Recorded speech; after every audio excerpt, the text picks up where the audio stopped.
ओम श्री गणेशाय नमः। हरे कृष्णा। राधे राधे। मैं कुसुम सिंह छत्राणी आप सभी का अपने चैनल शिव शक्ति में हार्दिक स्वागत करती हूँ।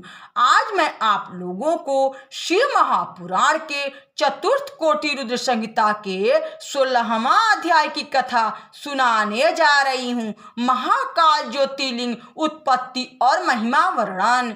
ऋषियों ने कहा, हे सुत जी, आप धन्य हैं जो व्यास जी के प्रसाद से सब कुछ जानते हैं। हे भगवान, आपने जो यह दूसरे ज्योतिर्लिंग की कथा सुनाई है उसे सुनकर हम तृप्त नहीं होते हैं, अतः आप तीसरे ज्योतिर्लिंग की कथा को हमसे कहिए। सूत जी ने कहा, हे विप्रों, अवश्य ही मैं धन्य और कृत भी हूँ जो इस प्रकार की सत्संगति को प्राप्त हुआ हूँ, क्योंकि सज्जनों की संगति धन्य होती है। इसलिए मैं अपने को बड़ा भारी मानकर उस पापनाशक कथा को कहता हूँ। आप लोग आदर सहित सुनिए। अवंती नामक एक शिव जी की प्रिय नगरी है जो बड़ा ही पवित्र और संसार को पवित्र करने वाली तथा मुक्ति देने वाली है। उसमें एक बड़ा ही शुभ कर्म करने वाला वेद पाठी श्रेष्ठ ब्राह्मण निवास करता था। उसके 4 पुत्र थे जो नित्य शिव की पूजा में तत्पर तथा माता पिता के परम भक्त थे। उनमें पहले पुत्र का नाम देवप्रिय, दूसरे का मेधाप्रिय, तीसरे का सुकृत और चौथे का धर्मवाही था, जिनके पुण्य प्रताप से वह नगरी ब्रह्म तेजोमय हो गई थी। उसी समय वहां एक और उत्तम चरित्र हुआ, जिसे ध्यान से सुनो। रत्नमाला नामक पर्वत पर निरंतर धर्म का नाशक महाबली दूषण नामक दैत्यों का एक राजा रहता था। उसे ब्रह्मा जी का वर प्राप्त था, जिसके प्रताप से वह अपने आगे संसार को तुच्छ समझता था। उसने देवताओं को परास्त कर उनको उनके स्थान से निकाल दिया तथा उस दुष्ट ने पृथ्वी पर वेदों तथा स्मृतियों के धर्म को नष्ट कर दिया। किसी भी तीर्थ और क्षेत्र में धर्म न रह सका।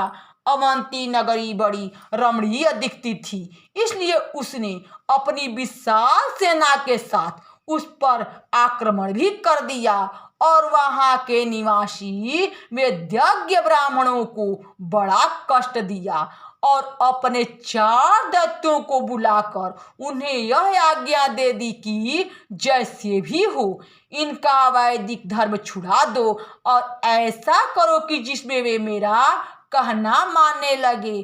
तब उसके इस प्रकार के सब विचारों को सुन ये चारों दैत्य चारों दिशाओं में प्रचंड प्रलय की अग्नि के समान प्रदीप्त हो गए। परंतु शिव जी के ध्यान में परायण ब्राह्मण कुछ भी खेदित न हुए और वे रेखा मात्र भी अपने धर्म से न टले, क्योंकि शिव जी के आगे वे नीच दैत्य क्या वस्तु थे। इसी समय उन दैत्यों ने उस शुभ नगरी को घेर लिया।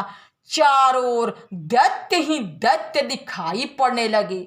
पीड़ित प्रजा ब्राह्मणों के पास आई। ब्राह्मणों ने कहा, हम क्या करें? हमारे पास दुष्टों को भय देने वाला बल नहीं है तथा वैसे शस्त्र भी नहीं है जिनसे हम उनको परास्त करें। हमें तो एकमात्र सर्वसमर्थ शिव जी का ही भरोसा है और हम उन्हीं की शरण में हैं।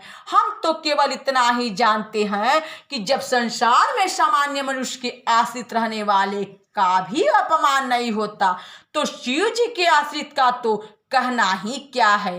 अब इस समय तो स्वामी शिव जी ही दैत्यों के भय से रक्षा करेंगे। इस प्रकार वे ब्राह्मण प्रजाओं को धैर्य धारण करा शिव जी की पूजा में तत्पर हुए।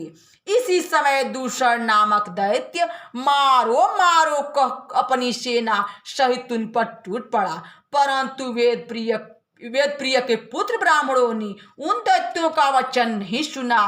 कारण कि वे शिव जी के ध्यान में मग्न थे। फिर तो ज्यों ही वह दुष्टात्मा दैत्यराज उन ब्राह्मणों को मारने चला, त्यों ही उस पार्थिव मूर्ति के स्थान में एक भयानक शब्द करके गड्ढा हो गया और उसी गढ़ से एक विकट रूपधारी महाकाल नाम से प्रसिद्ध शिव जी प्रकट हो गए, जो सत्पुरुषों के रक्षक और दुष्टों के घातक हैं। उन्होंने प्रकट होते ही अपने एक प्रचंड शब्द के साथ कहा, हे दुष्ट दैत्य, तुम इन ब्राह्मणों के निकट से दूर भाग जा। परंतु उस दैत्य ने शिव जी की वह आज्ञा न मानी। इससे महाकाल नामक शिव जी ने सेना सहित उस दुष्ट दैत्य को अपनी एक हुंकार से ही भस्म कर दिया। बचे बचाए भाग चले, परंतु उस दूसरा दैत्य को तो शिव जी ने मार ही दिया। देवता हर्षित हो आकाश से फूल बरसाने लगे और दुदुम्भी बजाने लगे। पश्चात ब्रह्मा विष्णु आदि देवता वहां आ गए और सबने विभिन्न स्रोतों से उन महाकाल नामक शिव जी की बड़ी स्तुति की। शिव जी ने प्रसन्न हो उन ब्राह्मणों को संसार सागर से पार पाने की युक्ति दी और तभी से ब्राह्मणों की प्रार्थना पर लोक रक्षार्थ ईश्वर वहां उपस्थित हुए। इस प्रकार महाकालेश्वर नामक शिवलिंग पृथ्वी पर प्रसिद्ध हुआ, जिसके दर्शन करने से स्वप्न में भी दुख नहीं प्राप्त होता। जो प्राणी जिस कामना से इनकी सेवा पूजा करता है, उसकी वह कामना पूर्ण होती है, इसे मोक्ष प्राप्त होता है। हे सुरतों, यह मैंने महाकाल शिव की उत्पत्ति तथा महात्मा का वर्णन किया। इसके आगे अब आप और क्या सुनना चाहते हैं?